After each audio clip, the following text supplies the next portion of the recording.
Hi guys, Blizzard has dropped a teaser article about the upcoming Season 2 of Diablo 4, and there's quite a bit to share for this one for you guys here. So starting off, Season 2 starts straight after Season 1 ends on the 17th or 18th of October, depending on where you are in the world. It's good to see that there's no large lull period between the two seasons, and that we can jump straight into the new seasonal action once Season 1 is concluded.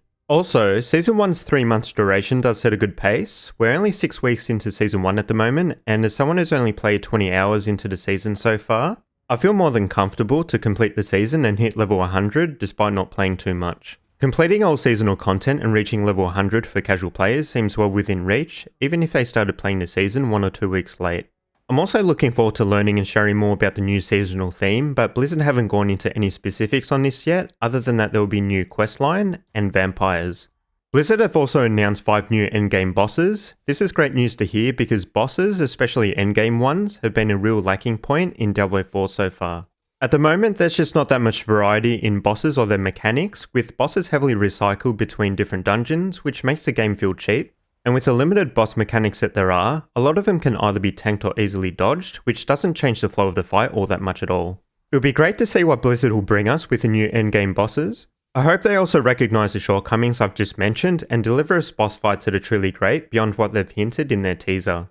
Then there will be better target farming for uniques and uber uniques. More ways of target farming for our items sounds great. More deterministic methods of farming loot that helps players get around the harshness of raw RNG will make the loot experience much more rewarding. I hope that Helltide chests are part of this improvement as well, but aside from that, the uniques themselves still need to be made more appealing to really help make target farming an actual thing.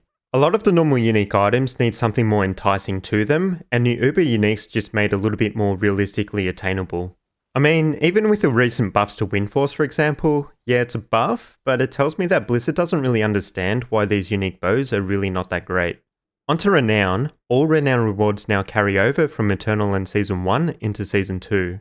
For Season 1, I personally didn't mind that we had to refarm some of our Renown. Renown farming that involves some kind of combat elements I think are a good change of pace away from just doing nightmare dungeons all the time. And we need to collect all those herbs, crushed beast bones and silver ores in the open world anyway. So taking that next step to completing the Renown at least introduces choice into leveling strategies of weighing up whether getting the extra skill points or paragon points is better to do now or later. And considering that most of the tedious Renown activities like Lilith altars and area discovery didn't need to be repeated for Season 1 already, I don't think this new change to Renown is really needed to be honest. But whatever. Next, Blizzard have said that they'll also rework elemental resistances. This rework will be nice to allow us to harden up our characters for specific scenarios instead of just stacking defenses and DR for all situations. However, as long as the activity of inspecting item drops continues to feel sluggish, I hope that resistances don't become too mandatory in making successful builds. Otherwise, this would just add more fatigue and time overhead to inspecting any new item drops one by one to decide if we want to hang on to them. Blizzard have also said vulnerable, overpower and critical strike damages will be updated. Not sure on what this would mean exactly, but I don't think this is really necessary. Overpower just adds an unnecessary RNG element to our damage, at least for rogues anyway. As for vulnerable and crit strike, I don't think the damage numbers need to change here.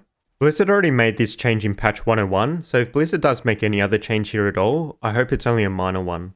The last two things in the announcement that I think everyone will be on board with however, is gems will no longer take up inventory space. Blizzard did promise us this change for Season 2, so nothing really much to say here other than that I'm glad Blizzard are seeing this through. And then finally, stashes would become searchable and filterable. Out of all of the changes, making the stash searchable and filterable is one of my favourite changes here. I really can't be bothered making the time to sift through all of the items in my stash, so anything that can make this a breeze will be fantastic.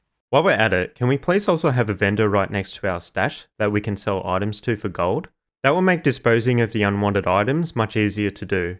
So that's all for the Season 2 announcements. Now onto the unofficial self-proclaimed FAQ. The first question, will I need to start a new character for Season 2? Any Season 1 characters will be migrated to the Eternal Realm, so yes you will. This time around though, you won't need to do any Renown type activities at all to get the extra skill points and paragon points. What build will you play for Season 2? I'm playing a Shadow Penetrating Shot build for Season 1 at the moment, and I've enjoyed playing a pure physical and a couple of dual imbuement ranged rogues in the Eternal Realm so far. I won't have time to prepare for or do a level 100 race, so I won't go for a highly optimized build, so I might give a pure cold ranged rogue a shot next season. Are you still enjoying Diablo 4? Yeah, very much so. I was getting frustrated with the lag and stability issues a couple of months ago that I decided not to stream my gameplay for a while, but that's all sorted out now. Nowadays, I just don't get to play as much with a little bub along the way, so it's been difficult to make a lot of quick progress. But isn't Diablo 4 bad? Diablo 4 has a lot of flaws right now, and I don't think anyone can reasonably deny that. There's a ton of stuff that could and should improve in Diablo 4, and I hope I can get a chance to talk about all this more in detail at some point in another video, but as I implied in my previous video, I like the core gameplay of Diablo 4 and the Rogue that despite all its flaws, I still feel quite engaged with the game, and I don't see myself stopping anytime soon. What's more, I am quite optimistic for Diablo 4's future and see myself as being a part of that in the times to come. Anyway, that's all I wanted to share in this quick little video. Thank you guys for watching. Don't forget to like and subscribe for more Diablo 2 and Diablo 4 related content, and I'll see you guys in the next one.